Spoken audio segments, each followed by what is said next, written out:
Good morning. Thanks for being here. Each day that we've been able to provide you updates, we're glad that we're able to do that. And as from previous days, I'll, no exception, give you an operational update, then turn it back over to Mr. Kirby. Don't have a lot of additional detail to offer you about the attack yesterday at the Abbey Gate, but I can confirm for you that we do not believe that there was a second explosion at or near the Barron Hotel, that it was one suicide bomber.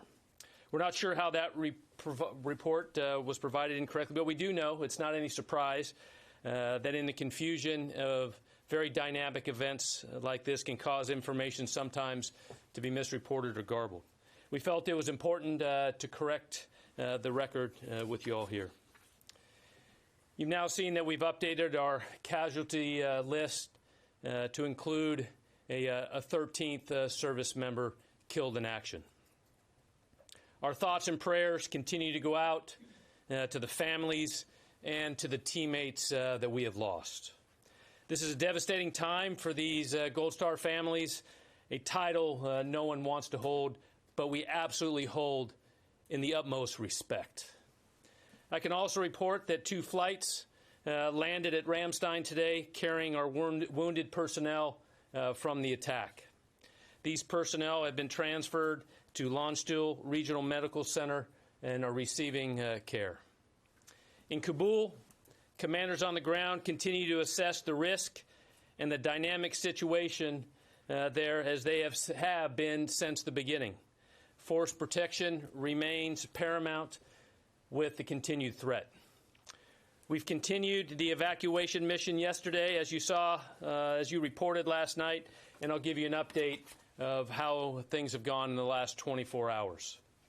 Yesterday, 35 U.S. military aircraft, 29 C-17s and 6 C-130s departed with approximately 8,500 personnel.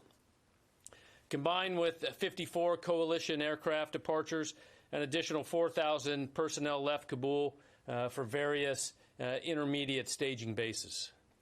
89 flights total yesterday out of Kabul, totaling approximately 12,500 evacuees now safely out of Afghanistan in a 24-hour period. In the past 24 hours, more than 300 American citizens were evacuated from Afghanistan, bringing our updated total to approximately 5,100. We continue to maximize our efficiency, and since U.S. and coalition forces began the evacuation, approximately 111,000 evacuees have departed safely. The State Department consular officers continue to screen and process people arriving at gates around Kabul.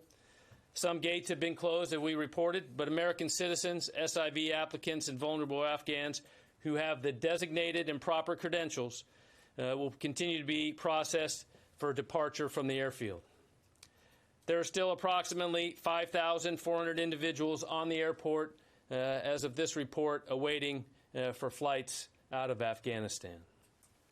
We have the ability to include evacuees on U.S. military airlift out of Afghanistan until the very end. The Department of Defense has the continued responsibility to support the State Department in the ongoing movement evacuees through our intermediate staging bases and safe havens all the way to the United States in the coming days and weeks. On that topic, here's a quick update on the military installations in our safe havens and staging bases in CENTCOM and EUCOM that are helping transition all these flights. CENTCOM locations, including Al Udeid Air Base, steadily receive, process, and transfer passengers to follow-on locations in Europe and the United States. Today, EUCOM will receive about 19 flights and approximately 5,000 passengers in Germany, Italy, and Spain, including the Naval Station Rota. In turn, 6 flights will transport about 3,300 people from Europe to the United States.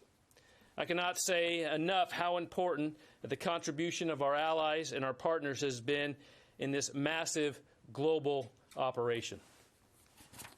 Additionally, more evacuees continue to arrive stateside and are moving to designated installations throughout NORTHCOM. The NORTHCOM Commanding General, General Van Herk, will provide a more focused briefing on this extensive effort in his brief later today. In conclusion, I'll reiterate what General McKenzie said yesterday. There are more than 5,000 U.S. service members in harm's way, saving as many people as they can. It's a noble mission. We have seen firsthand how dangerous that mission is, but ISIS will not deter us from accomplishing this mission. We appreciate your thoughts and prayers for all of our service members who are carrying on this mission today. Above all, we remain focused on evacuating American citizens and other personnel designated by the Department of State, safeguarding the lives of those whom we are providing assistance and keeping American troops safe. Thank you.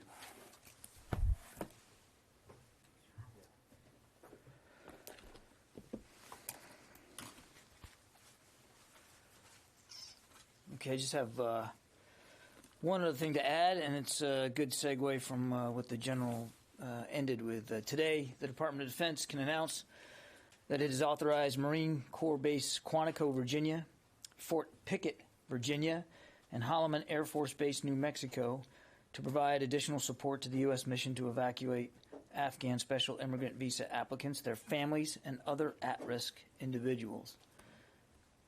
These installations join Fort Lee, Fort McCoy, Fort Bliss, and Joint Base McGuire-Dix in providing this support.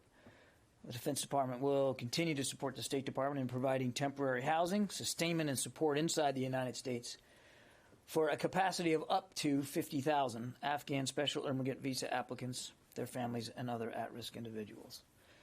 U.S. Northern Command will coordinate the details of all this with the State Department, the Department of Homeland Security, and, of course, the Department of Health and Human Services as necessary, and it will be provided under presidential drawdown authority to the maximum extent possible, with additional support being provided on a reimbursable basis. And as General Taylor let you know, we have General Van Herk, the commander of U.S. Northern Command, coming into the briefing room with you later this afternoon, and he'll be able to provide a lot more context on that.